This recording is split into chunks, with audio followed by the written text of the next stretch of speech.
Ladies and gentlemen, it's week 6 of Horn Lake High School's premier prediction show. Your favorite health teachers all packed into one room. What could possibly go wrong? Ah, here they are. Tucker, Justin, and John. With mediator, Mr. Lewis. Tomorrow is Saturday, but today, it's all college football. It's week 6 of the college football show. We are back here in the multi-purpose room. It is also homecoming here at Horn Lake High School. Y'all give it up for homecoming. We are going to be facing off against the Hernando Tigers tonight at 7 p.m. in the stadium here at home, and we are looking forward to it. We have Robinson, Pounders, Sandlin, and our guest picker. Say it like you got to talk into that mic, Jay. Or Lil J. With some bass, Lil J. All right, we also have a special treat for Coach Sandlin. We wanted you can spin the camera around. We wanted to make sure that he got a little gift that arrived. Because I didn't get fired. Is there a letter? Is there a letter? Okay. Oh man, letter from district office. This isn't really the district office, but okay. Thank you. Yes, join the movement, folks. Hey, Coach Sandlin, pass that down here so I can read it to the people. Pass that letter down here so I can read it to the people. Okay. Yeah, I'm not great on reading. There's some big words on there. There is 4 syllables. Oh my god. Pass it down. Yeah, we got all day. Okay. Join the movement, folks. Better TP for DeSoto County. Dear Coach Sandlin, thank you for your recent public service announcement regarding the state of our school's toilet paper. That's right. While we cannot, in good conscience or in budget, provide Charmin Ultra Soft to every stall across the district, we do admire your candor.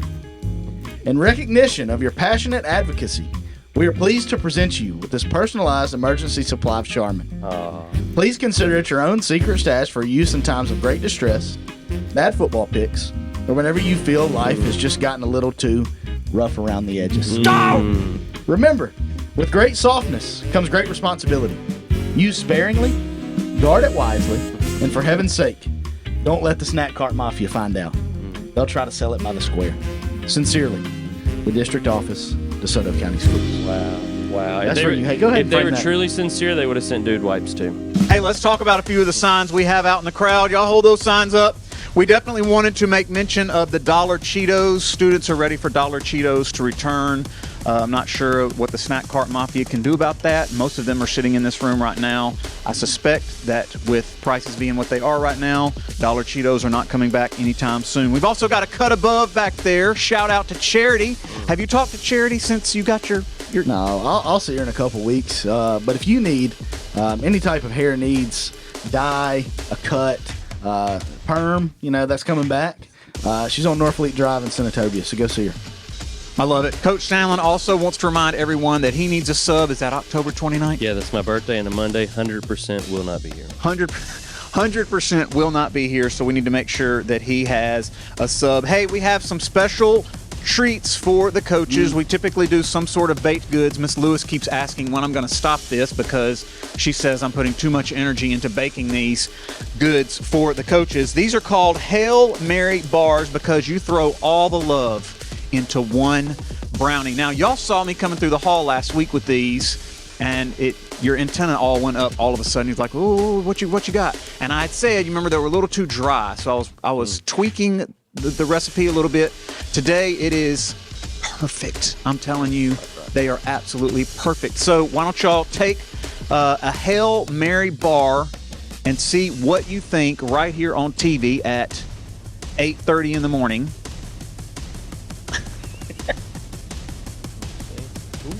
These are heavy. Very dense. Very dense. Woo!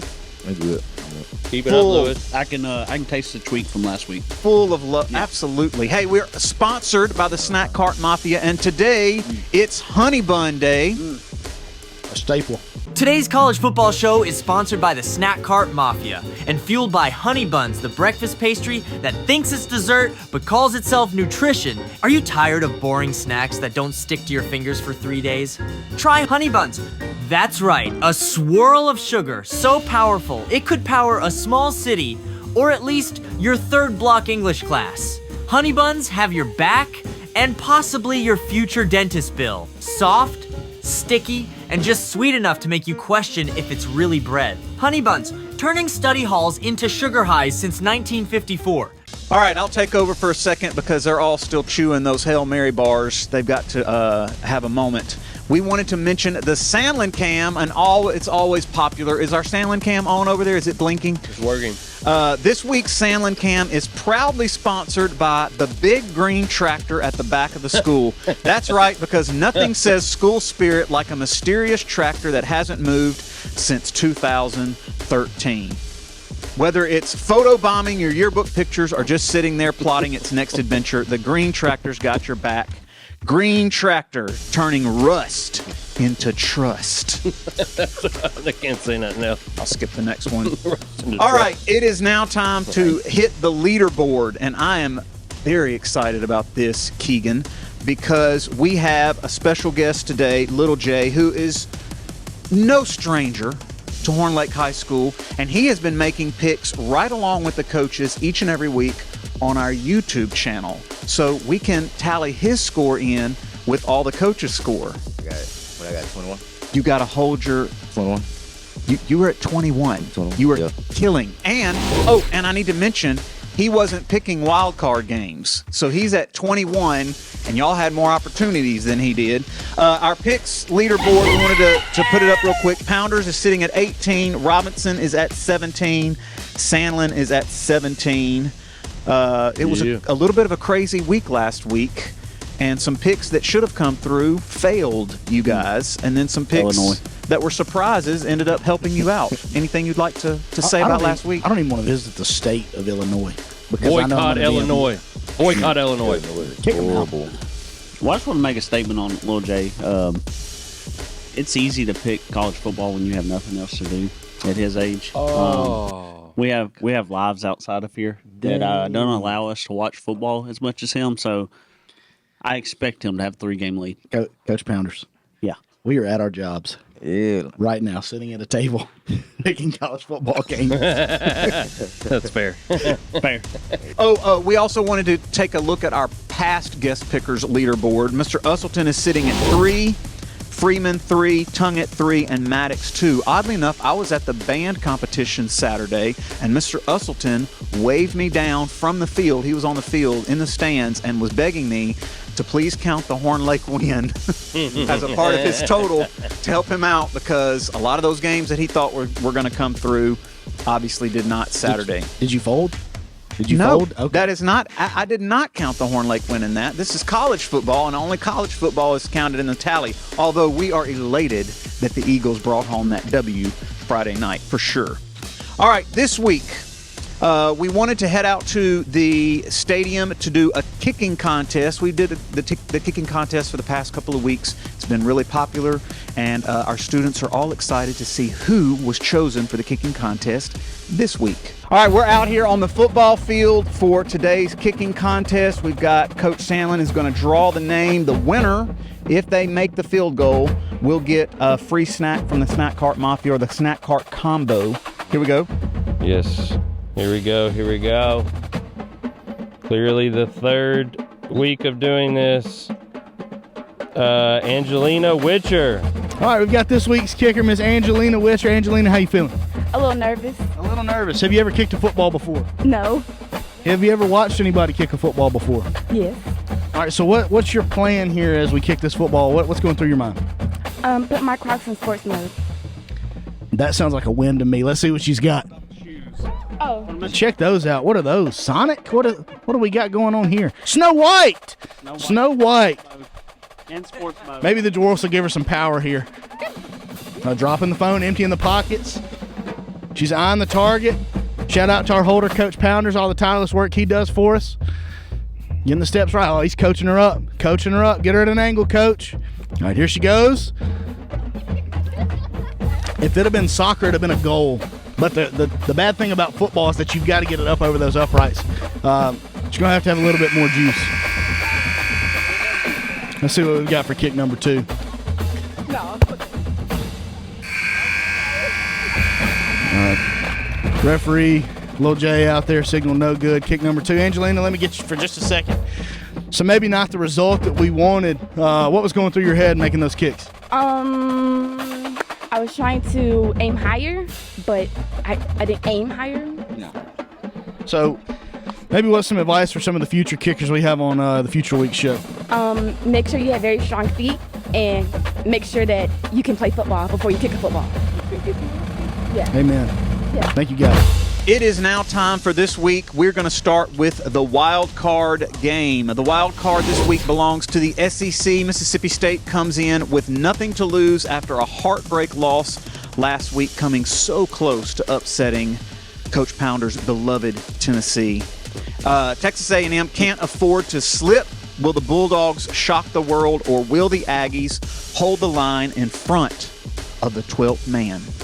Yeah, Texas A&M hasn't really impressed me much this year. The game against Auburn a couple weeks ago, I thought that Auburn should have won that game, and I don't think they're a premier team. I've got some faith in the Bulldogs. Give me Mississippi State on the road.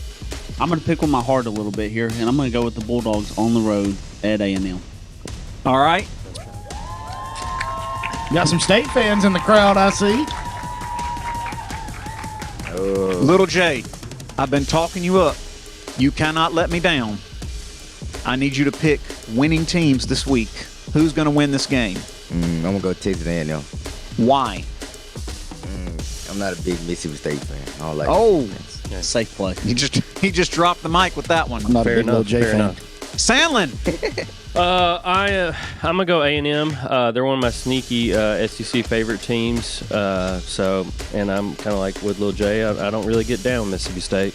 So he said on the show that he roots for Ole Miss and State. Yeah, he said he's a Mississippi guy. He says that on the show. We just flip flop back and forth. We got to pull that week. clip. We got to pull it.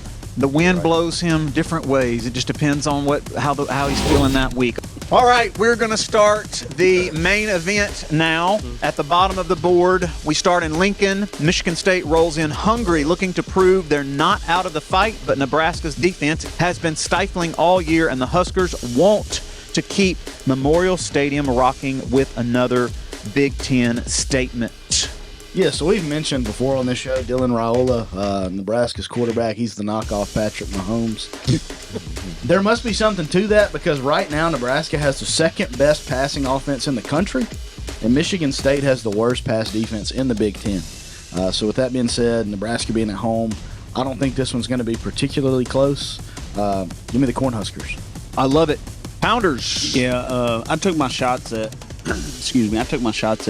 Nebraska's quarterback a few weeks ago, but I think I'm going to roll with the Cornhuskers this week because Michigan State basketball school. Shout out Jaron Jackson. I'm going to go with Baby Patrick. I'm going to go with Nebraska. all right, Matt Rule, their coach, is good at giving speeches if you're into that kind of thing. So I'm gonna go Nebraska for the win. Texas, under the bright lights of the swamp, the Longhorns bring one of the nation's most balanced attacks, but Florida thrives in chaos, and the Gators want to turn Gainesville into a nightmare for anyone wearing burnt orange. Although the Gators have not turned many nightmares this year. I think they've woken up to a nightmare. The thing about this game is it's two underperforming quarterbacks for both teams, DJ Lagway and Arch Manning. I don't think they're living up to the hype that everybody gives them. However, Florida does have two members of their secondary that are out with season-ending injuries. This is Texas's SEC opener on the road. It's a tough place to play in the swamp. However, I think Texas is a deeper team. They're highly ranked for a reason. I think they're going to pull it out on the road this weekend. Pounders. Yeah, I can see this one being like a 7-6 ball game. Both offenses haven't been great. And everything in me wants to pick Florida. But for the sake of my picks and trying to catch up, I guess, to Lil J, I'm going to go with Texas. I'm also going to go with Texas. I don't trust Florida no more. Why not? After that Miami game. Sandlin. All right, so Florida, to me, has one of the sweetest uniforms out there. And Texas, I'm going to assume that Texas eventually is going to live up to the hype. and get their mojo back. So I'm going to go Texas. Over in the ACC, Virginia is desperate to shock the world, a team still fighting for respect, clawing for every yard, but Louisville's speed and firepower have them eyeing a deep run, and the Cardinals won't let their home turf go easily. Yes, Louisville's currently undefeated. Virginia only has one loss. They had a big win last week. Florida State came to them, double overtime. However, Louisville is 13-3 at home over the past 3 seasons, so obviously it's a tough place to win there. Give me the Cardinals at home. Yeah, this is kind of a toss-up. Virginia had a big win last week against Florida State, but they did drop one to, I think, NC State earlier in the year. So just toss-up. I'm going to go Louisville at home. I'm going to go Louisville at home. Big home advantage. Okay. Who picked this? Did Mr. Maddox? Yeah. I feel it in my heart, guys. Mr. Maddox definitely picked this game, and we haven't mentioned it on the show yet, but B, if you'll show him the wheel, we did have a wheel constructed for Coach Sandlin because he needed some sort of coin flip opportunity on this show because sometimes he just cannot make up his mind. No, now that I'm actually trying to win, it's getting harder. My geography guy is Virginia, Louisville. I only watch football in the South. Is either those aren't really southern states, are they? Virginia and Kentucky? Okay. All right. Well, there you have it, folks. I think it's time to spin the wheel. The wheel of destiny.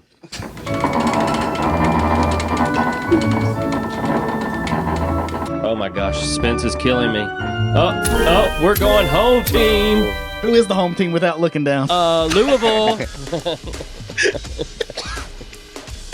By the way, students, you can drive to Louisville right now in 5 hours. Virginia take you what, 10, 11? Sandlin doesn't know. I would consider Louisville part of the South. But moving on, it is one of college football's fiercest rivalries, Miami versus Florida State. The Canes bring swagger, speed, and the history on their side. But in Tallahassee, the Seminoles have been nearly unstoppable. And with playoff hopes on the line, expect fireworks here tonight. This is going to be a great game. Yeah, this game debatably could be a better game than our premier the top game. I agree. This week. Miami's legit. They've competed in some games this year. They've won some big games. Florida State is coming off that big loss against UVA last week. Carson Beck, Miami's quarterback, he's no stranger to tough road environments, playing in the SEC. I think he's going to control the game. He's going to command it, and I think the Hurricanes are going to win on the road. Really? Yes. Okay. Yeah, if this game was being played in the late 90s, early 2000s, you're looking at like a 1 versus 2 matchup. Like, these are 2 historic programs. But I think Florida State allows Virginia to beat them twice, and they lose this one at home to Miami. This is a tough. Come on, Jay. Come on. The pressure's getting to the you. The pressure on Jay. TV is getting to him. I'm going to go Miami quite a bit. All right, Sandlin. All right, so I'm not a big Florida State guy. Norvell seems a little Weasley to me. But I was sitting there thinking the other night that there's some great games in the state of Florida. I mean, you think about it, Florida State, Miami, South Florida? Sure. Give them their flowers, Sam. Yeah, but I'm going to go – I love Miami this year. I'm going Miami. He likes North Florida. That's right. North. And it is now time for the main event. This game, as the main event, would have been unthinkable just a few years ago. Nobody would have put Vanderbilt as the main event, but they step into Bryant-Denning Stadium determined to play spoiler yet again to shock the nation. But waiting for them is Alabama, a top 10 powerhouse, supposedly, ready to send a message under the Saturday Night Lights. Do you have a lot to say for this? I don't have a ton. Last time Vanderbilt and Bama played a game where they were both ranked in the top 25, November 25th, 1937. So it's been a minute. And I just want to take a minute. I think last week my conversation about the dynasty being over, my family's big Alabama fans, and I don't know that I'm going to get an invite to Thanksgiving. So holiday to miss out on. Yeah, Mom, Gordo, I'm sorry. I just don't. I don't think DeBoer's the guy. I think that the Bama's dynasty was built on discipline. Saban was that guy, and I don't think DeBoer's the same type of coach. However, they're the more talented team. They're the deeper team. Diego Pavia, I like him. Vanderbilt's quarterback, but I think Bama's going to handle this at home. Give me the Tide. Go ahead, Keegan, when you're at the edit bay, and make a little AI picture where he's sitting with a little McDonald's hamburger on Thanksgiving, and the rest of the family is sitting around a huge spread. Yeah, so whoever thought this would be a tough game to pick, but it is a little tough. But unlike Coach over here, I can't stand Vanderbilt's quarterback. He's just too much for me, and I'm going to roll with the Tide. Little Jay, I said you were going to do fantastic on this show, and you have sat here and barely said a word. I do think me and Bobby are the same age. He plays quarterback. Are you worried about these coaches getting on to you after cameras stop rolling, or the fact that you haven't done your 100 push-ups for choosing Georgia to win last week, and then they lost? You can tell. Yeah, baseball season's coming, man. Baseball season's coming. See, I don't want to go Bama because they beat Georgia last week. But who do you think's going to win this game? Because you've been picking winners lately. I got to go Bama, though. Couldn't do it. Couldn't do it. Okay. Sandlin. All right. Man, this is going to be a fun game. And there's a few things I love rooting for more. It seems like you love rooting for other SEC South teams to lose, especially since you're such an Ole Miss I myself guy. have a lot of family members that are Bama fans. And I've often wondered, like, granted, it was great during the dynasty, all good times. Did you think it was great during the I'm just saying dynasty, it was. or were you annoyed? I'm just saying it was, but then I'm sitting there thinking, like, Nick Saban's old. We all get old. He can't coach forever. So, like, as an Alabama fan, do you get nervous? Do you get worried? Like, you know? Get mad at their son. My daddy says, no risk it, no biscuit. Give me Vandy. So there you have it. We have our picks locked in for the week. We did want to mention that it is fall break next week, so all of our students back here are pretty excited about not having to come to school next week. They're pumped. No school. No school. Coach Robinson, did you want to mention our classes that came in today to join us for the show? Yeah, I want to take a minute to shout out. We have Miss Buse's class. Fans. Yeah. This is totally not for a grade. They're cheering out of their own free will. And then we have Coach Pace's class. More fans. And they're just freshmen, so they don't know any better. All right, special thanks to Miss Hewitt for helping us with some of our props for the show today. It is fall break. Have a happy week at the house. Hit the couch this weekend. Catch some college football. We'll see you on the next one.